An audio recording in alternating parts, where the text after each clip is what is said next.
Breaking news, my friends. Hope you're having an awesome Wednesday. Before we start, I kindly ask you to hit the like button and leave a comment of support for our nation. Now, let's get to the good stuff. Something unusual happened inside the Lions facility, and it's the kind of detail that makes every fan lean in a little closer, because it reveals not just what happened on the field, but what's really going on behind the curtain with this team. When you hear a player or a coach speak off the cuff, away from the carefully polished sound bites, you start to understand what drives them, what they fear, and what they expect from themselves and their teammates. This transcript we've got our hands on is exactly that, raw, unfiltered, and at times surprising. It's the kind of material that can change the way you look at certain moments of the season, because suddenly you're not just guessing at what they were thinking, you're hearing it straight from them. Early in the discussion, you can sense the level of intensity. The words aren't just casual, they carry weight, because this is a group that knows expectations are high. You hear names like Jared Goff and Amon-Ra St. Brown being brought up, and the tone shifts when their performances are dissected. It's not just about praising big plays, it's about breaking down the details, the missed opportunities, the corrections that need to be made. What stands out most is how much accountability there is in every sentence. Nobody is trying to hide.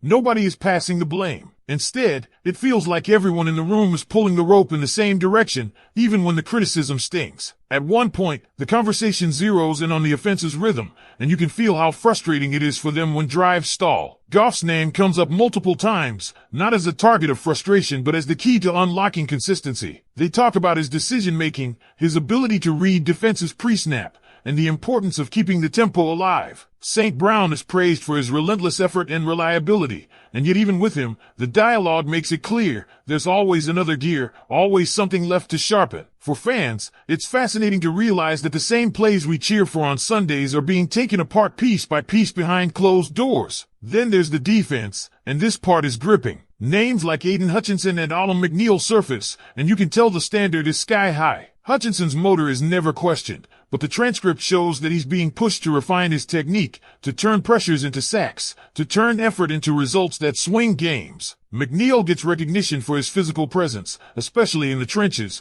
but the expectation is crystal clear. Dominance can't just come in flashes, it has to be a constant. What makes this so compelling for fans is hearing the internal demand for more, even from players who are already fan favorites. It proves this team isn't content with highlight moments, they're chasing complete, four-quarter performances. Special teams even get their moment, which might surprise some fans. There's a candid discussion about execution, about making sure no detail slips through the cracks. It's a reminder that while offense and defense grab the headlines, special teams can swing momentum in ways just as dramatic. From field position to missed opportunities, the conversation underscores how thin the margin for error really is in the NFL. What keeps you hooked through all of this is the honesty. There are no cliches here, no generic "we just have to execute better" lines. Instead, it's specific, it's targeted, and it shows you exactly where the players and coaches believe this team needs to grow. You can hear the pride in their voices, but also the urgency. They know how quickly momentum can shift in a season, and they're treating every rep, every meeting, every conversation like it could be the difference between playing in January or watching from the couch. And maybe the most eye-opening part of the transcript is when the subject turns to leadership. Veterans like Frank Ragnow are mentioned, and the respect in the room is obvious. The expectation isn't just that he does his job at an elite level, but that he elevates the younger guys, sets the standard in practice, and keeps the locker room aligned. It's the kind of behind-the-scenes dynamic that fans rarely get to witness, but once you do, it changes the way you see the team on Sundays. You start to notice the little things, a lineman pulling aside a rookie after a play, a receiver nodding before lining up, and you realize these aren't random moments. They're part of a culture being built deliberately, day by day. What makes this transcript more than just inside baseball is the emotion layered into it. You can hear the frustration when something isn't clicking, the laughter when a player lightens the mood, and the intensity when a coach drives home a point. It's human, it's real, and it reminds us that these aren't just athletes we watch from the stands or on TV. They're men who live and breathe this grind, who carry the weight of expectation from a city that hasn't stopped believing, even through decades of heartbreak. So here's the big takeaway. This isn't just another team meeting, another set of notes that gets filed away after practice. This is a window into the heartbeat of the Detroit Lions. It's proof that the hunger is real,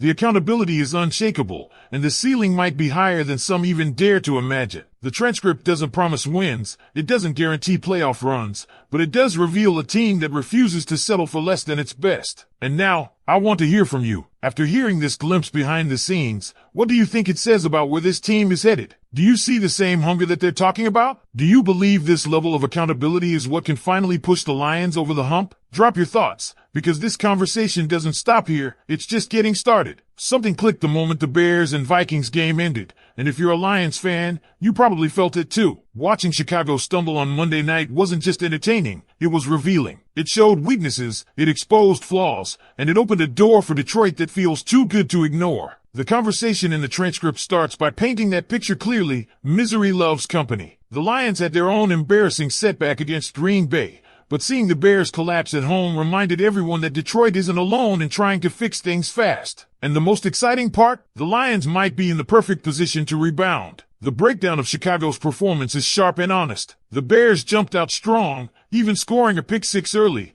but then reality hit hard. The new coaching staff is still struggling to find rhythm. Penalties before the snap, broken assignments, misreads, these weren't just random mistakes. They were symptoms of a team still trying to figure out its identity under a new system. And for the Lions, that's opportunity knocking. The transcript makes it clear: if there was ever a week for Detroit to bounce back with authority, this is it. But let's not skip over the injury report, because that's part of this story too. Jamarco Jones is now on injured reserve, thinning out the depth at tackle. In response, the Lions brought in Devin Cron, a towering 6 feet 7 inches, 330-pound defensive tackle with raw potential and a frame built for trench warfare. His path hasn't been smooth, undrafted in 2022, spending time with the Bengals practice squad, losing a year to injury, but Detroit sees value in adding another massive body to the rotation. Will he be on the 53-man roster or the practice squad? That's still unclear, but the message is obvious. The Lions are actively patching holes and preparing to battle through a long season. Fans who love the grind of roster building know this is exactly how good teams stay alive when injuries strike. Now, let's talk matchups, because this is where things get really intriguing. Chicago's offensive line looked overwhelmed against Minnesota. Caleb Williams, their prized rookie quarterback, was scrambling constantly, forced to improvise instead of executing the game plan. For Detroit, this is the red flag that screams advantage. Aiden Hutchinson, Marcus Davenport, these are the guys who need to feast. The transcript directly points at this as the key opportunity.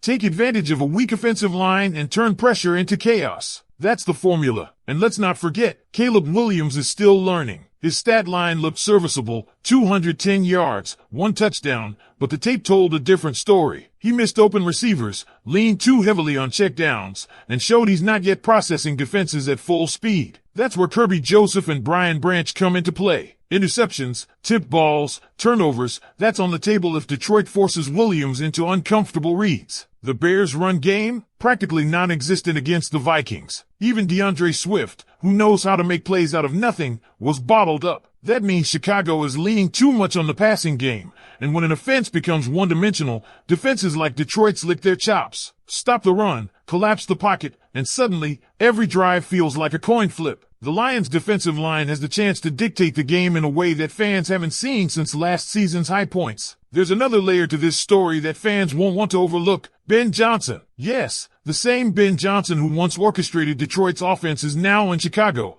trying to build something of his own. That's a wrinkle worth watching closely. The Lions' defense has practiced against Johnson's system for years. They know the motions, the tendencies, the rhythm. That insider knowledge could be the difference, especially when you combine it with home field advantage at Ford Field. The transcript makes a strong point here. This isn't just about schemes, it's about familiarity. Detroit knows what's coming, and that could tilt the scales heavily in their favor. But here's the kicker. This isn't just about X's and O's. The emotion in the Lions locker room right now is palpable. They're angry. The Packers game stung, and it stung deeply. According to the transcript, players like Alex Anzalone, Aiden Hutchinson, and Jared Goff aren't shrugging it off. They're pissed, and that's exactly what you want heading into a rivalry game. Dan Campbell, too, has that fire, and when anger is channeled the right way, it can turn into domination on the field. Fans know this team plays with emotion, and this week, that emotion could become a weapon. It all circles back to one undeniable truth. If the Lions don't take advantage of Chicago's weaknesses, they're in real trouble. Starting the season 0-2 would be a disaster,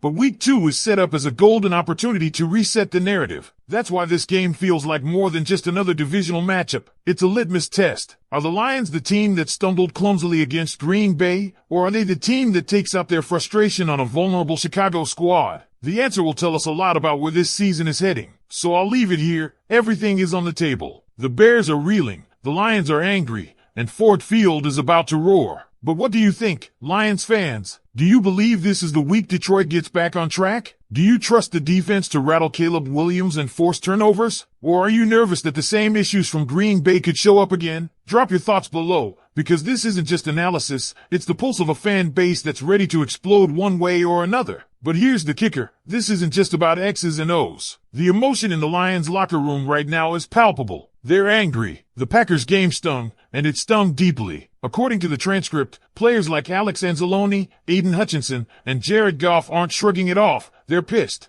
and that's exactly what you want heading into a rivalry game. Dan Campbell, too, has that fire, and when anger is channeled the right way, it can turn into domination on the field. Fans know this team plays with emotion, and this week, that emotion could become a weapon. It all circles back to one undeniable truth. If the Lions don't take advantage of Chicago's weaknesses, they're in real trouble. Starting the season 0-2 would be a disaster, but week 2 is set up as a golden opportunity to reset the narrative. That's why this game feels like more than just another divisional matchup. It's a litmus test. Are the Lions the team that stumbled clumsily against Green Bay, or are they the team that takes out their frustration on a vulnerable Chicago